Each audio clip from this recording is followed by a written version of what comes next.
Yo, what's going on, guys? It's your boy. Welcome back to another video. Pixar officially has 30 movies with the release of Hoppers over this weekend, and I am insanely excited to dive into all of these and give them all a proper ranking. I saw Hoppers over the weekend. I really liked it. I wanted to give myself some time to digest it so that I could properly rank it amongst these movies. But I want to go ahead and give this disclaimer before I get too far into this movie. I'm a diehard Pixar fan. I have the Pixar lamp tattooed. I have the house from Up. I plan on getting a Ratatouille tattoo and an Incredibles tattoo at some point.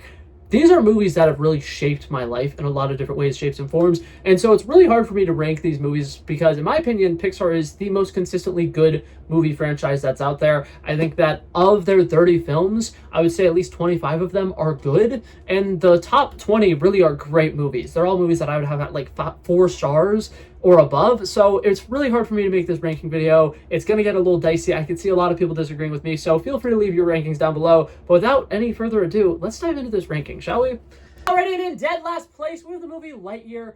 Personally, I think that this movie is one of the only Pixar movies they have that is just a complete dud in every way, shape, and form. I think that the animation style is just bland. I think that the storytelling is not that interesting. And I think that overall, this film is just really disappointing in the sense of this film's concept is so cool. Hey, Andy loves Buzz Lightyear. A bunch of kids in this universe really love Buzz Lightyear. They think he's a really cool person. They're so popular that there's literally an entire grocery store aisle that is just Buzz Lightyear toys in Toy Story 2, right? And we've seen the video game, we've seen different moments and different like story little lore drops from throughout the Toy Story movies of like what Buzz Lightyear does. And they're like, what if we made a movie that is the movie that makes people want to go out and buy Buzz Lightyear toys? What would that movie look like? And instead of it being like a cool Star Wars sci-fi element, you know, some kind of epic space battles, they were like, what if we made it like Interstellar? And I love Interstellar. I think it's a really good movie, but I don't think that's what the tone of this movie should have been at all. And I think another thing about this movie that really sucks is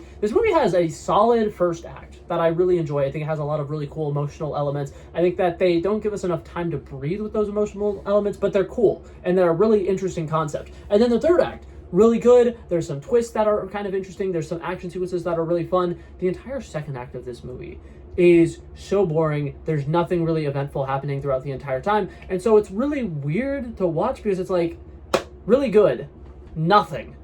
Okay, that's it. And I'm not a big fan of it. In 29th place, we have the movie Turning Red. I know that this is a bit of a hot take. A lot of people will rank this movie incredibly high. For me personally, I just cannot connect with any of the characters on literally any levels. I think that Mei is probably the most annoying and obnoxious of the Pixar main characters, which is saying something because like Woody exists. And there's just a lot of different things with this movie that I just cannot get on board with. I think that for the most part, a lot of the comedy relies on secondhand embarrassment, which I'm just not a big fan of. I think that the mom is cartoonishly evil, and at no point does she ever get any form of really good redemption arc. And I think that the overall story of like, oh, a mother and a daughter who are butting heads and eventually need to learn to love each other, it's just not really done very well in this movie. And I think a big thing for me is I watched this movie the same year that the movie Ruby Gillman, A Teenage Kraken came out. And if you have not seen Ruby Gillman and A Teenage Kraken, because a lot of people haven't seen that movie, it does what this movie's trying to do, but in my opinion, 10 times better. So I just can't get on board with this movie. I never really connected to it, and that's why it's so low on my list.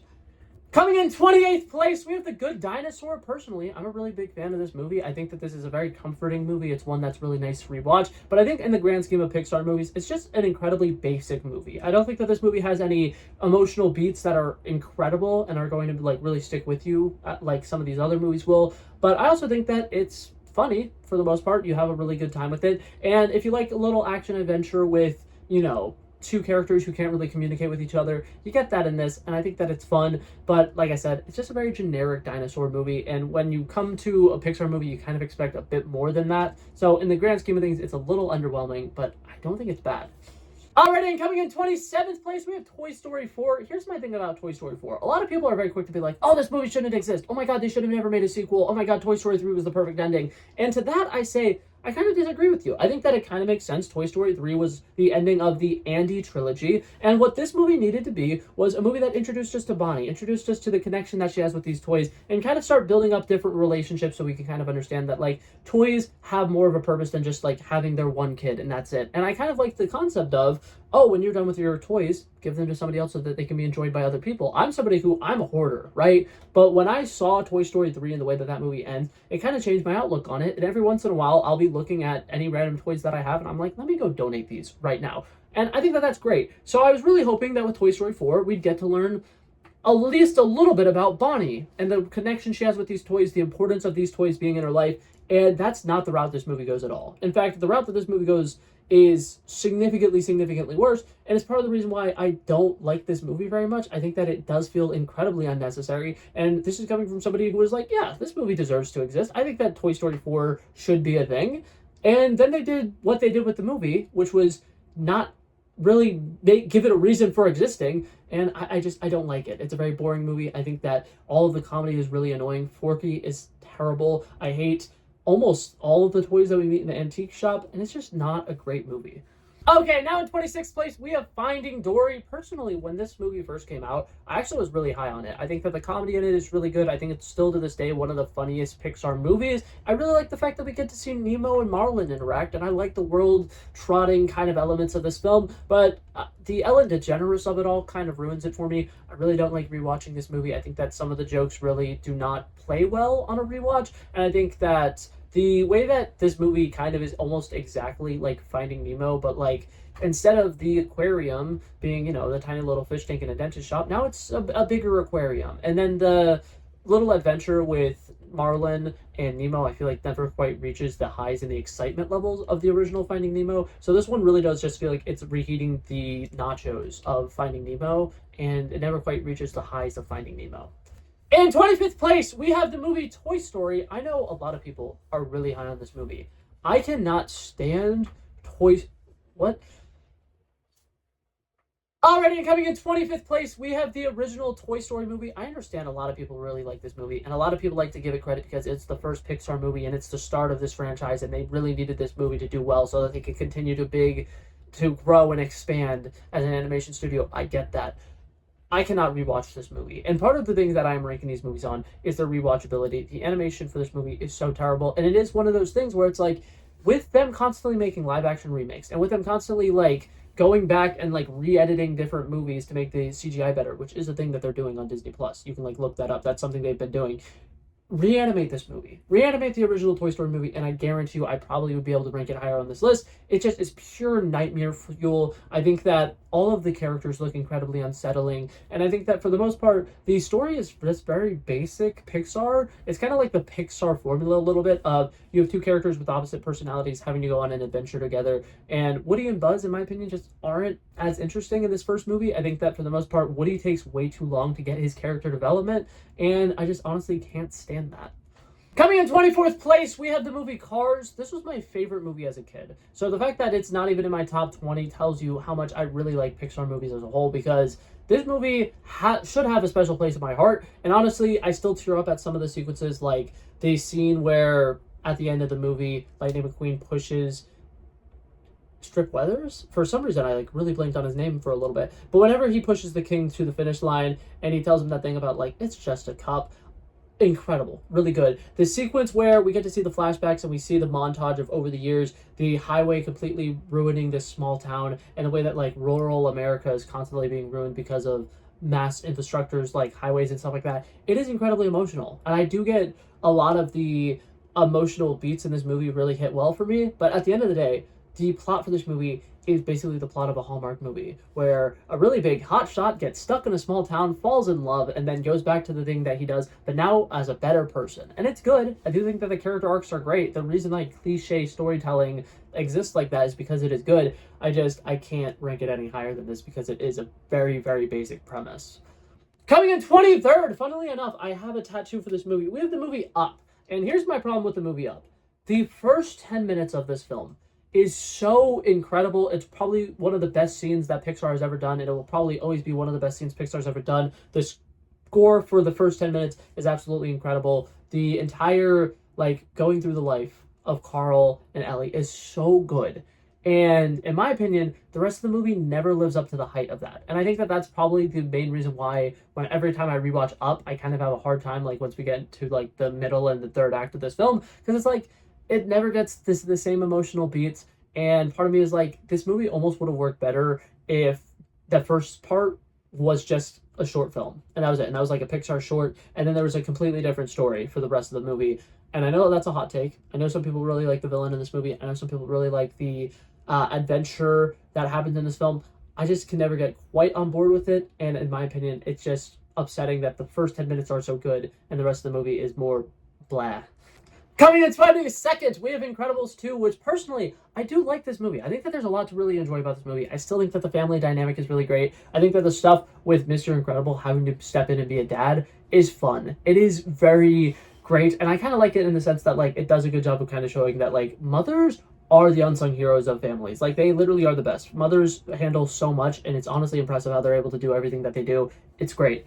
And on top of that, I think that the stuff with Jack is incredibly fun in this movie. But the reason why I don't have this movie ranked incredibly high is you go from Syndrome, who in my opinion is one of the best supervillains in the history of ever, we'll get into that later, to Screenslaver, who is a character who on paper seems incredibly cool. The motive being somebody who is personally wronged by the superheroes. Once again, great motive. We like that. The whole concept of, like, don't look at screens. Screens are dangerous. Screens are bad for you. There's, you know, almost like these undertones of, like, oh my god, propaganda. And then whenever she gets revealed to be the villain, it kind of, like, immediately goes away. All of her motive doesn't seem to make sense anymore. She just kind of goes off the rails, and all of the, like, hype and intensity from this villain is immediately nullified. And I don't like that because it could have been a really cool villain, and there's a lot of action sequences that are really good in this movie, but it never quite lives up to anything from the first movie. I feel like the third act really restricts all of the characters' power sets because they put them on a tiny little boat.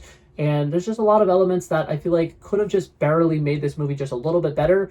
But overall, it's not bad. It's just not as good as the first. Coming in 21st place, we have the movie Cars 2. I am way higher on this movie than a lot of people are. But I have to say, this is one of the most unique Pixar movies they've ever done. I think that this film is such a great way to introduce younger audiences into a spy espionage movie. I love the Mission Impossible movies. I love the James Bond movies. You cannot watch those as a kid, but this movie is perfect. I think that, for one, the mystery villain is absolutely incredible. I still think to this day that the twist villain of that movie is phenomenal. And the villain plan is so good that a real-life billionaire is doing it.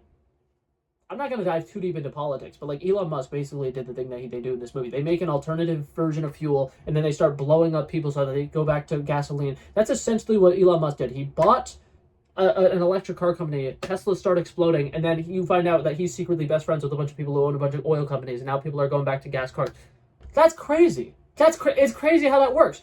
The villain of Cars 2 had such a great plan that somebody's actually doing it in real life. Anyways, not the point. Sorry, I went on a little tangent there. I shouldn't have gone on that little tangent there. But Cars 2 is such a great mix of action, adventure, racing. I do love the racing sequences in this movie. I think it's really good. Obviously, a NASCAR car, stock car, will never beat an F1 car in a race. That's not happening. It's insanely unrealistic. But that being said, everything World Grand Prix is absolutely incredible. The friendship between Mater and Lightning, absolutely fantastic. And I just love all the spy hijinks in this movie. It's just such a fun, exhilarating time. And I think that that's part of the reason why I have this movie ranked so high. It's so entertaining. It's hard to watch this movie and not leave without being like, damn, that was a fun time.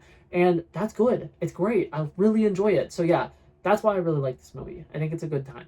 Alrighty, in 20th place, this is the highest this movie has ever been on my Pixar ranking. Usually I'm really low on it, but because it's very politically relevant right now, I gave it another rewatch. I do really like it. We have A Bug's Life. I think that this film works in a lot of ways that I really enjoy. I think that Fleck is a really great protagonist for this film. I like the fact that he's just a guy. He's just an everyman, and he's somebody who made a mistake, and now he needs to try to solve the problem before it becomes a really big issue for their colony. And I like the way he gathers a group of misfit toys, and I like the overall messaging of community can always overpower tyranny, right? I think that that's something that's a really important message, is whenever you are faced with authority that is, trying to be rude, trying to, tear you down, band together with your fellow men, work together, you guys can solve the problem. And I think that that's awesome. The whole scene where the grasshoppers are freaking out and they're just like, the ants outnumber us 100 to 1. If they stand up to us, we're fucked. That's an exact quote. I'm pretty sure that's the exact quote from the Bug's Life movie. And I just love that. I think that that's great. Coming in 19th place, we have the movie Onward. Personally, I really like this movie. I think that it's not quite as magical as I would like it to be. There's a lot of elements where I feel like it could be just a little bit more creative with its animation style. I think that this is a movie that really could have been just a little bit better, and it's one of those things where it's like, once again, it's a really good movie. If any other film studio put this out, I wouldn't be like, oh my god, you kind of disappointed me. But as far as a Pixar movie goes, it has pretty high standards, and I don't quite think that it lives up to those. But That being said, the brotherhood elements are absolutely great. I think that some of the emotional highs of this film work really, really well. The sequence where the older brother finally gets to see his dad again for the first time in a really long time is absolutely emotional. The sequences where the older brother is trying to like hype the other younger brother up to do these magic things, and he's like leading him, and he's just like giving him all the love and support so that he can, chase his dreams, and he can figure out how to deal with these newfound powers is really great. I think that it's a very fun coming of age movie, and it's a lot of fun hijinks. Like, there is a lot of great comedy in this movie. I just think that it's missing some element that would have it higher on this list, but it's still a really good movie. Coming in 18th place, we have the movie Elio. Personally, I was really, really high on this movie. I think that this movie is kind of similar to Lilo and Stitch, where it's like, Awana means family, right? And for Lilo and Stitch, their family is very dysfunctional, and it's just a couple of them.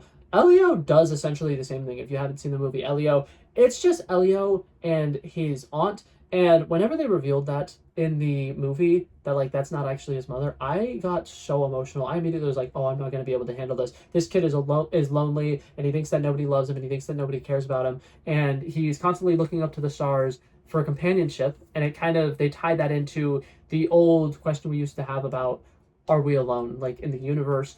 And I think that that's really captivating. I think that that's a really cool concept. And the way that he goes on this little space adventure, and he kind of learns a little bit more about like what it means to be loved, and the fact that his aunt does love him unconditionally. And even though his family isn't as big as it potentially could be, that's still love that he's getting, and it's love that he hasn't been fully appreciating. And the way that him and his aunt kind of come back together at the end of the movie is great. It's a really good reunion? I don't know why I said reuniting. I'm really not great with words right now, but that is a good movie, and it's not quite as long as some of these other Pixar movies. It definitely feels like a lot has been cut out of it, but I still really enjoy it. Coming in 17th place, we have the movie Brave. I think that this movie is phenomenal, and I think that this movie was a little ahead of its time, and I don't think it ever gets credit for being the best princess movie ever in the history of ever. That's not true. That's not a true statement at all, but I really love the fact that Meredith comes up and she doesn't need a love interest. She's somebody who is, in her own words, she can shoot for her own hand. And I absolutely love it. I think that that's great. I think that the way that they deal with a mother and daughter not getting along is 10 times better than Turning Red. And I absolutely love the brothers in this movie. I think are incredibly entertaining. I love historical fiction. So this being like a very historical thing and it taking place in the past is something I'm really into. And I love everything with like the mystical elements and the fact that there's like witches who are cursing you, and gotta be careful what you wish for, being, one of the underlying themes of this film is really fun. And I just think that this movie is a great representation of women can handle themselves, and they're badasses, and they're the best. Hell yeah. Coming in 16th place, we have the movie WALL-E. I absolutely love this movie, and I do think that this movie is a great cautionary tale for kind of just the route that we're going currently with society. I think that we're getting to a point where a lot of people don't interact with each other very often. We get to a point where everybody's locked in on their phones. I know I work at a grocery store. The amount of times I see customers who are earbuds in, locked in, they're on the phone, they're doing something, they're doom scrolling the entire time they're grocery shopping, they're out in public, but they never take their eyes off of their phone. This movie is a great cautionary tale about like, you have to live. You have to get human interaction. You have to be physical. You have to be getting up and about and doing things. And the like scene where the captain of the ship just yells, "I want to live," is so good. And on top of that, everything with WALL-E actually as himself as a character for the first hour of this film, they kind of make it almost like a silent film where he's a robot who wants to understand more about humanity and try to discover why the hell humanity never worked out.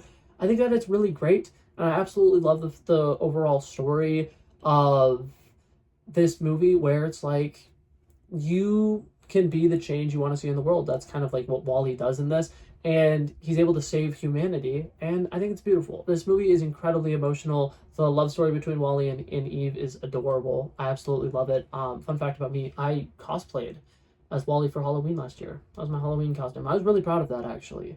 So please tell me I looked cute. Or don't, that's okay too. But yeah, that was my number 16. Coming in 15th place, this is a movie where my personal biases just absolutely will take over. We have Cars 3. I absolutely am a big fan of the Cars franchise. Like I had mentioned, the original Cars movie was my favorite movie ever as a little kid. So when I watched this movie as a grown-up, I cried. I sobbed multiple times throughout this movie. There's a lot of really great elements of it. Something that I really like. The overall story of an athlete who is past their prime and needing to accept their fact that they're retiring is something that is incredibly emotional relevant to me as somebody who I played sports all throughout my entire life. I got to a point where I was like, I can't keep up anymore, and seeing Lightning McQueen kind of dealing with that same storyline in this film is great. I love that whenever a movie or TV show can do that. Ted Lasso also does a really good job with that. And something else that I think this movie never really gets enough credit for, Cruz Ramirez is actually a really accurate thing to a lot of female athletes, where there's a lot of women out there who want to work in sports, they want to be professional athletes, but they couldn't quite do it, so instead they're working sports journalism, or they're working as like an assistant coach, or they're working as some kind of like behind the scenes part of a sports team. And Cruz Ramirez's arc in this film about her actually being able to step into the limelight and actually be able to be a racer despite not really thinking she would ever get the opportunity to is something that is relatively progressive, and I don't think it's talked about enough because women in sports are constantly treated like shit, and the way that Cruz Ramirez gets treated throughout this movie is very realistic to something that a lot of women actually go through, and her story is so good. And I literally see nobody talk about it, and every once in a while people will be like, we want Cars 4, and then they'll talk about Lightning McQueen, and I'm like, no, Cruz Ramirez, give Cruz Ramirez her own movie. That would be awesome. I would love it. But yeah. Coming in 14th place, we have Toy Story 2. Personally, I'm not a big fan of any of the Toy Story movies, if I'm being totally honest with you. But I do remember growing up and watching the opening sequence of this film and getting really into it because I was like, oh my god, a Western. Yeah, this is really cool. This is sick. And that's part of the reason why I actually got kind of invested in the original Toy Story movies is we get to see what Andy does with the toys. We get to see his imagination. We get to see how toys are really important for kids to have imagination, to let their imagination run wild. Let that be kind of an outlet for them to use their creativity. And I really like the way that that's kind of a theme throughout these movies. And I really love a lot of the different elements throughout this film, like Buzz and everything with the Woody and everything with the collector that goes on as like the side quest of this movie, I think is really interesting. I think that that's something that still to this day is relatively relevant. There's a really weird culture behind old men and buying toys that should be going to kids, but I'm not going to talk about that here. But also, I just think that the entire Jessie origin story is heartbreaking and devastating and makes me cry every single time. And since that is in this movie, I had to rank it a little bit higher. Coming in 13th place, we have Finding Nemo. I know a lot of people will have this in their top 10, and it's something that I constantly think about. I do think that this is a movie that is heavily carried by nostalgia. That being said, rightfully so. There's a lot of really iconic moments in this movie. I think that there's a lot of really quotable things. I think that Crush is one of the best like side characters in a movie ever. I think that he shows up and he has 5 minutes of screen time and he's literally one of the most entertaining characters ever. He's awesome. I absolutely love him to death. I think that the globe-trotting experience in this movie is absolutely fantastic, and I love everything that Marlin and Dory go through in this film. And I really just overall like the theme of a dad that was overprotective, realizing that he was overbearing while going on this adventure and getting to kind of like live a little and learning the overall message that he needs to let his kid go. If you love somebody, let them go. And by the end of this movie, he is no longer as protective. He's learned his way around the ocean. And the fact that he would literally go to the ends of the earth to find his kid, that's beautiful. That's love. This is a movie that I will probably enjoy more in the future when I potentially have kids. But as of right now, I can't connect to it as much, and that's why it's not in the top 10. But I can see why some people would have it in the top 10. Coming in 12th place, we have the movie Luca. This is a really, really good movie that has a lot of elements about prejudice and has a lot of really interesting moral dilemmas of like, okay, well, you know, these people do not like monsters. And oh my god, you accidentally befriended a monster. And I think that that stuff is really great. I think that the comedy in this movie is incredibly good. I think that the coming of age elements are fantastic. I'm somebody who, coming of age stories, rom-coms, those are my top two. And this movie kind of has like a romantic subplot and definitely has a really great coming of age story, and I really like it. I think that this movie is incredibly entertaining, and the kind of betrayal sequence towards the end of the movie where one of the two boys gets outed as a sea monster and then the other one just is like, oh my god, what? You're a sea monster? That's crazy. And then he doesn't actually stand up for his friend. I think that that's incredibly emotional. So there's just a lot of really good emotional beats in this movie that work really well for me. And on top of that, it's a really funny movie. So I really like it. Coming in 11th place, we have the movie Elemental. In my opinion, this is the best love story Pixar has ever done, and I don't think Pixar will ever be able to beat it. It is so good. The way that Ember and Wade interact with each other throughout this entire movie is so good. The way that they are opposites and they slowly but surely are able to kind of like come together and make things work is really, really good. I love the amount of persistence with Wade. I think that he's somebody who, like, he falls in love with this girl and he's immediately like, I'm not stopping until I make her mine. And I love that. I think that that's so beautiful. And I just overall think that the love story here is really great because Ember is somebody who is incredibly, incredibly hard on herself. She's somebody who never really gets to spend time with herself. She's constantly thinking about how she has to take care of this thing and that thing and this thing. And she's constantly has so much on her mind. She's very hot-headed. And then she meets Wade, who's somebody who's very carefree. And he's somebody who just kind of like is trying to constantly just enjoy life and kind of make the best out of every situation. And I like the fact that they end up coming together and working really well together and having a really beautiful relationship.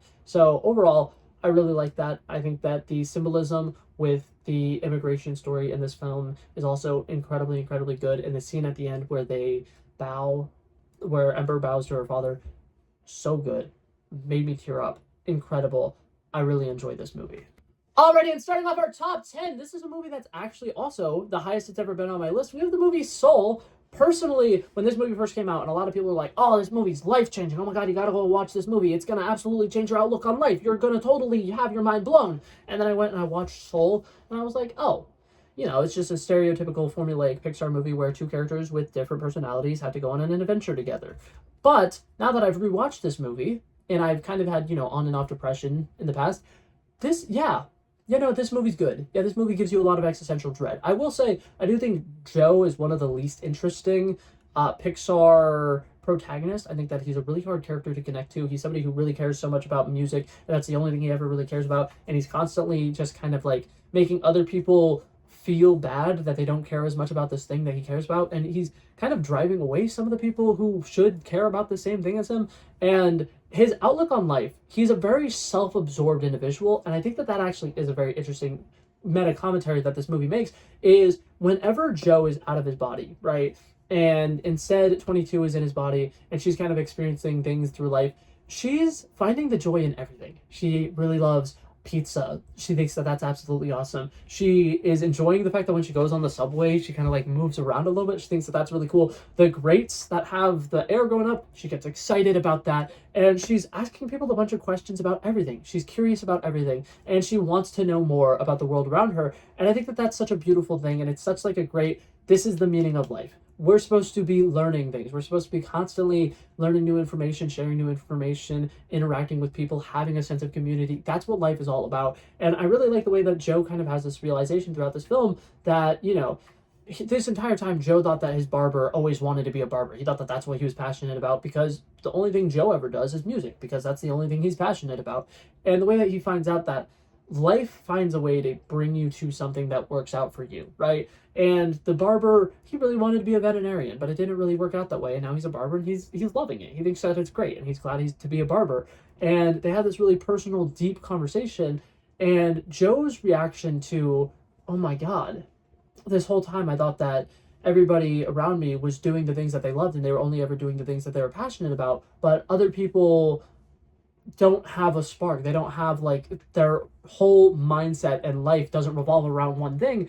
And the way that it kind of opens up Joe's eyes to the fact that like not everybody has their spark, not everybody knows exactly what they want to do with their life, but they're still putting their best foot forward and trying their best. It's beautiful. This is a really good movie and I definitely would recommend checking it out if you haven't watched it recently. It's so good. Coming in 9th place, I will try to be spoiler free for this, but we have the movie Hoppers. Yeah, it's that good. I think it's really good. I think that this movie has a lot of really great emotional moments. I think that for the most part, I really resonate with the main character. The main character is somebody who's lonely a lot and constantly feels like they're climbing an uphill battle or fighting an uphill battle. Did either of those make sense? I think one of those made sense. You guys get what I'm picking up. You're picking up what I'm putting down. But that being said, this is a really beautiful story about a character who really cares a lot about their community and will do anything to stand up for their community. And I think that Mabel's character is absolutely phenomenal in this film. And I think that overall, the way that they do the world building with all the different animal kingdoms and stuff like that is really fun. I think that there's a lot of great comedy throughout this movie. The villain is phenomenal. It's a great villain. It's a great twist villain. I wasn't expecting this movie to have a villain, and it's fantastic. They do a lot of like body horror stuff, which I think is sick. Hey Pixar, you're introducing kids to the world of body horror. That's awesome. I love that. I actually think that was really cool. And so there's a lot of just different elements of this film that I think work incredibly well. And overall, the through line of the main character's arc and the emotional struggle that she deals with and the way that she kind of resolves it by joining a community is very important, because this movie does have two messages, and I see people talking about the first one a lot, which is be nice to the environment, treat the earth with kindness, right? Do not litter, do not pollute, do not, destroy wildlife. That's an important message. I agree. The second message is there's nothing better than being a part of something bigger than yourself. And what that basically means is if you're alone, if you're struggling, join a community. Whether it be, in Maple's case, she goes to nature preserves and she, spends time with the animals, she spends time in nature. But it could also mean like joining a club for something that you're really passionate about. It could mean, joining a local theater. It can mean volunteering at events near you. Like, joining a community will 100% make you feel better, and I guarantee you it will. And I know, as somebody who like struggles sometimes to like find my place or feel like I have friends or I have meaning, this movie really hit me deep with that. You just need to join a community, and it'll get better.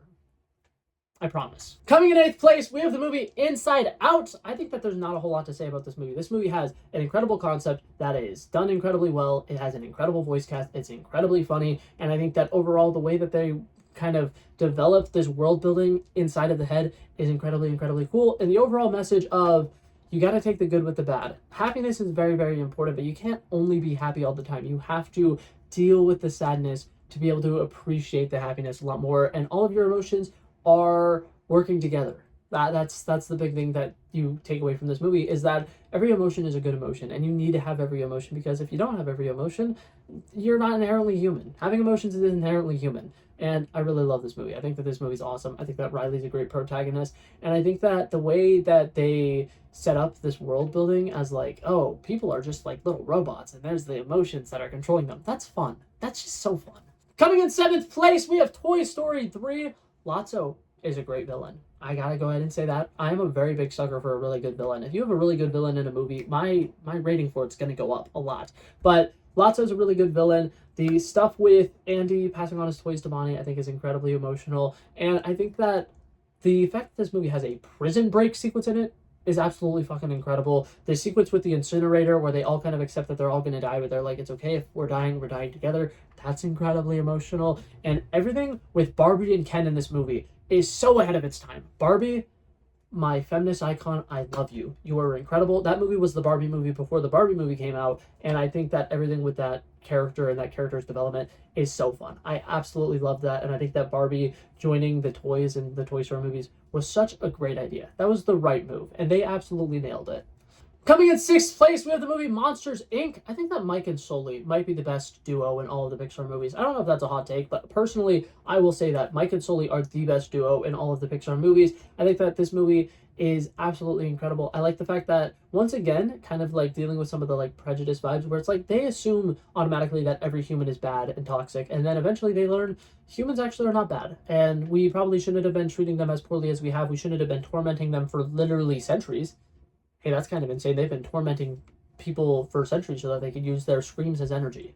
That's a weird concept. That's a very interesting concept. I like the concept, but that's an interesting concept. And overall, I do really like just the comedy in this movie is really, really good. Take that thing back to where it came from, or so help me. That gets stuck in my head a lot, and I really like it. The world building in this movie, absolutely fantastic. Everything with Boo and the way that they kind of become like dads and really become like paternal towards this little child is absolutely beautiful. And once again, good villains. I think that for the most part, Randall and, I'm gonna butcher his name, Witherspoon. Is that right? The evil spider dude. He's a good villain. Starting off our top 5, we have Inside Out 2. I have a lot of things that I can say about Inside Out 2. One, obviously, anxiety is absolutely phenomenal. The way that they portray the more complex emotions in this movie is absolutely fantastic. I think that the storyline with what's going on in Riley's life in this movie, in my opinion, is a little bit more interesting than the first one. Like, obviously, moving is a very big emotional thing, especially when you're a kid. But the whole, like, trying to fit in is very, very difficult. And so them introducing anxiety in this movie was really, really good. And I like the way that they dealt with the character development in this movie. I think it was really, really good. And the way that everything built up to the anxiety attack at the end of this movie is phenomenal. That was a really good climax for this film, and I really liked that. I think, once again, everything inside the brain is a really cool world. Like, honestly, Disney, I need you to make a Inside Out themed land in one of your parks, because it is so incredibly cool, and I absolutely love everything about it. It's such fun world building, and on top of that, I think this is one of the funniest Pixar movies they've ever made. But in fourth place, we have the absolute funniest movie that Pixar's ever made, the movie Monsters University. I am such a big fan of this movie. I think that, for the most part, the character dynamic between Mike and Sully in this film. This is another one of those movies like Toy Story 4, where when it came out, people were like, did they need to make this? Why did they make a prequel? This doesn't really make a lot of sense. And then you learn these stories of both of these characters, and it is incredibly emotional. I absolutely love Mike's journey of, he really wants to be a scarer. He's always wanted to be a scarer his entire life. He's worked his entire life to try to be a scarer and to try to work hard and pursue his dreams, and he just couldn't quite get there. And I think that that's something that Pixar does incredibly well. Is a lot of times in Pixar movies, characters will get a happy ending, but it's not the happy ending that they've been wanting. And in this movie, I think they do a really good example of this, where instead of being able to become a scarer himself, he's able to help Sully become a really good scarer and use all of his knowledge that he has to become one of the best scaring duos in the history of the Monsters world, which I think is really cool. And I think that overall their friendship is really good throughout this movie, because they start off as people who butt heads a lot, and they slowly but surely learn how to work together, and I really enjoy it. And I think that the way that their arguments, and they're constantly bittering, and they're constantly going at each other's throat, and they're constantly, not necessarily doing that great. And then eventually it crescendos into the scene in the lake where they're in the real world, they're trapped, they don't know what they're going to do, and they just confide in each other. They talk about all these things that, like, they have constantly had these self-doubts, and they've constantly been dealing with these different things. And, like, Sully is talking about how he's a Sullivan and he can't live up to the family name, and there's no way he can do it. And Mike talks about how he thought that if he wanted something so badly in his life, that he would be able to just make it happen, and that, he's put so much time and effort into it that he's never even really considered what else he can do and what else is out there. And I just love how emotional that scene is. I think it's one of the best written scenes that Pixar's ever done, and it's so good, it makes me cry every single time. I love Monsters University, and on top of that, it's one of the funniest movies ever. It's genuinely so good. Squishy is phenomenal. Everybody in the Uzmakeppa little group that they have there is phenomenal, and I just think that it's so, so fun. Coming in third place, in my opinion, the best protagonist in any Pixar movies, we have the movie Ratatouille. Remy is a character who is told time and time again, hey, that thing that you really love doing, that thing that you're really passionate about, if you keep doing it, you're going to get killed. Hey, you cannot do the thing that you're really passionate about. You're going to be putting yourself in danger. Literally, none of us rats are going to be friends with you if you do this thing that you really love. And he says, I don't care. I'm passionate about it. I'm going to do it. And I absolutely love it. I love the overall story of anybody can be a chef. I think that that's a really great mantra. As somebody who, growing up, I really love cooking, and I still really love cooking, I kind of blame this movie. It's a really good movie. And I just think that the overall passion that Remy has for cooking is just so beautiful. I think that the animation in this movie is so beautiful. I think that the comedy, once again, Pixar usually does a really good job with comedy, and in this movie, they have a lot of incredibly funny bits that are for slightly older audiences. I will never get over when I rewatched this movie for the first time as an adult, and there's a scene where Remy's like running through the AC unit or whatever, and he runs past a couple, and they're like arguing or whatever, they're yelling at each other, they're just like really going at it, and then Remy runs past, and then you hear gunshots, and then Remy runs back, and then they're all of a sudden making out. The weirdest bit ever in a kid's movie, and it gets me every time. It is so fucking hilarious. I absolutely love it. I think that that's incredible. I think that the love story between Alfredo and the girl chef that he ends up falling in love with, I think is great. I think that that's really fun. And I think that overall this movie is just such an interesting perspective on passion, and how passion drives you, and how if you really love something, you should never let that passion deter you. You should never let any of the obstacles get in your way. And it's a really powerful movie. And Michael Giacchino did the score for it. Really good score. Coming in second place, though, this is the Pixar movie that makes me cry the most. We have the movie Coco. This movie is absolutely phenomenal. Once again, we have a character who's insanely passionate about something, and everybody in his family is trying to tell him, hey, you can't do this thing, but he loves it. He is so passionate about it that he accidentally gets cursed and ends up going into the underworld and then going on an adventure where he finds his real grandpa, uncle. Hector's his grandpa. I'm pretty sure his grandpa. He meets his grandpa, and then they go on a mystical adventure where they end up trying to get invited to a party so that they can perform a song so that he can get back into the regular world. Incredible movie. Incredible plot. The Ernesto de la Cruz plot twist. So good. So good. 10 out of 10 villain. Gets me every time. It's so good. The reveal that Hector is actually his grandfather. So good. Works every single time. The ending with Mama Coco. Phenomenal. Really, really good. And the way that this movie just like represents that culture is phenomenal. The art is so good. The music is so good. The animation is phenomenal, and the relationships between each of the characters and the way that they're built throughout this film, the way that all of the family members have these different dynamics with each other is so good. And the final act with them like all fighting Ernesto de la Cruz while they're performing on stage and kind of exposing Ernesto de la Cruz as the terrible person that he is so good. I really love this movie. But coming in first place, I am a diehard superhero fan. I have a Spider-Man tattoo, Spider-Man poster, Batman poster. I'm going to have to give it to the best superhero movie in the history of ever, the movie The Incredibles. This movie has the best animation style, the best family dynamic ever in a movie, the best action sequences ever in a movie.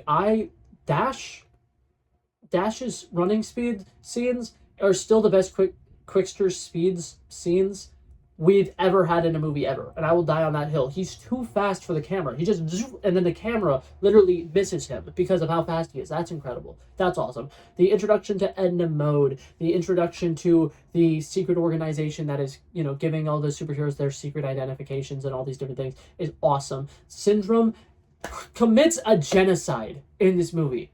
Phenomenal. Absolutely incredible. The relationship between Frozone and Mr. Incredible is great. I love the scenes where they're going out and pretending to and going out and being superheroes despite not being supposed to be being superheroes. I think that's fantastic. The fact that this movie deals with the legality of what happens when a superhero accidentally saves somebody who is trying to commit suicide. This movie is really good. It's so good. I could talk about this movie for genuinely an hour. There are so many different elements about this film that are absolutely phenomenal. The family, each of their powers directly tying to their family dynamic and their roles within the family. Mr. Incredible being strong because as the dad, he has to be strong and he has to be able to protect his family. Mrs. Incredible having to be able to be flexible so that she can take care of everything all at once and be able to multitask. Incredible. Violet, somebody who feels kind of invisible because she's a teenage girl and she's going through a lot of difficult things. Incredible, but also she's defensive.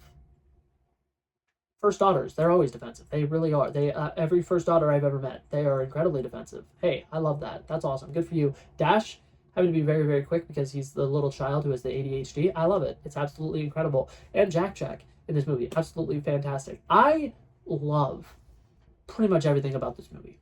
I rewatch it a lot. It's a really good movie with really great action sequences. It's good.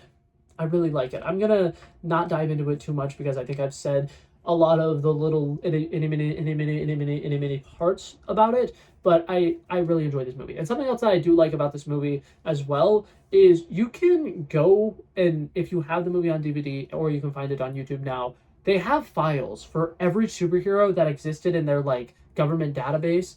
You can learn more about the superheroes in this world, and I think that it does such a really good job of like opening up your eyes to the fact that like Syndrome murdered all of these people you hear these interviews from, and it's insane. Like, it's genuinely crazy, and some of the superheroes were not great, and I think that that's also a really interesting thing. So overall, I really love Pixar. I think that they're doing a really great job. I think that Hoppers ended up making it into my top 10, so even some of their newer movies, in my opinion, are still really good, because like some of the last movies that they've made, they have Elemental is in my top 12, Inside Out 2 is in my top 5.